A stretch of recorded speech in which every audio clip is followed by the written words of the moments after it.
Salam əziz qardaşlar, əziz izləyicilər. Xoş gördük hər birinizi. Əziz qardaşlar, buyurun baxın, bax belə 70 baş birinci qarna qoçun almış dişi tovullar satılır. Heyvanlar da belə tam ətraflı çəkirəm, baxın.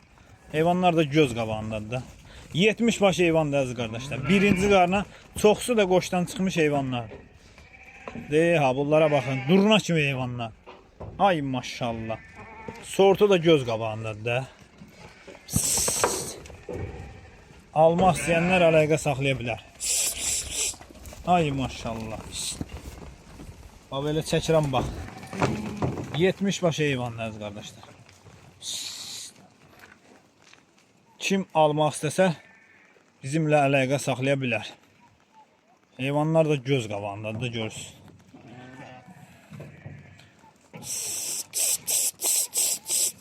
Ay maşallah, durna kimi heyvanlar.